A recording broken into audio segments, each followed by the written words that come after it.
آج اگر ہم لا الہ الا اللہ محمد الرسول اللہ صلی اللہ علیہ وسلم کی گواہی دینے والے ہیں تو یہ رسول اللہ کی قربانیوں ہی کا نتیجہ ہے۔ آپ نے اس دین کے مشن کو مکمل کرنے کے لیے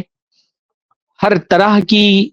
نعمتیں قربان کر دیں، عیش و عشرت قربان کر دیا۔ اللہ کے نبی صلی اللہ علیہ وسلم بعثت سے پہلے ایک خوشحال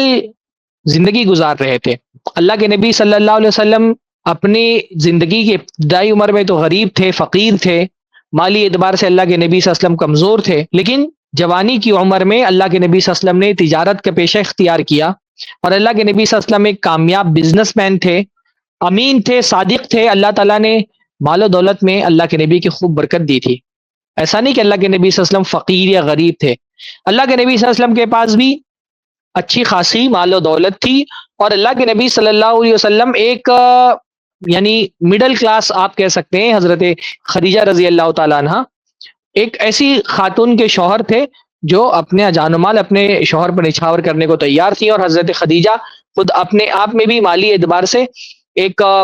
کہہ سکتے ہیں کہ امیر طبقے سے تعلق رکھتی تھی۔ تو اللہ کے نبی صلی اللہ علیہ وسلم ایک خوشحالی والی زندگی گزار رہے تھے، مالی اعتبار سے اللہ کے نبی صلی اللہ علیہ وسلم کسی پریشانی کی دور سے نہیں گزر رہے تھے۔ اللہ کے نبی صلی اللہ علیہ وسلم کو اللہ نے خود فرمایا وَوَجَدَكَ عَائِلًا فَأَغْنَا، اللہ تعالیٰ نے آپ کو غریب پایا، یعنی آپ کا جو بچپنا تھا وہ غربت میں گزرا۔ اللہ کے نبی صلی اللہ علیہ وسلم کو وراثت میں کوئی بہت زیادہ مال و دولت نہیں ملی تھی۔ وَوَجَدَكَ عَائِلًا فَأَغْنَا، اللہ تعالیٰ نے آپ کو غریب پایا تو آپ کو غنی کر دیا۔ اللہ کے نبی صلی اللہ علیہ وسلم غنی تھے، مالی اعتبار سے خوشحال تھے، پر اللہ کے نبی صلی اللہ علیہ وسلم نے جب بعثت کا کام شروع کیا تو اپنی تجارت چھوڑ دی، اپنا کاروبار چھوڑ دیا، اور اپنی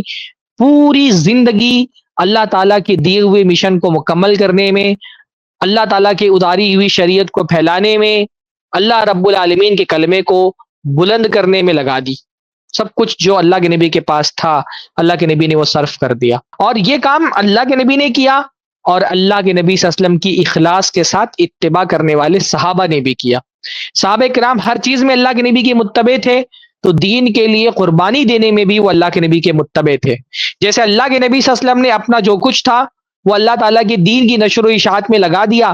ویسے اللہ کے رسول صلی اللہ علیہ وسلم کے صحابہ نے بھی ان کے پاس جو کچھ تھا اللہ تعالیٰ کے دین کی نشر و اشاعت میں لگا دیا۔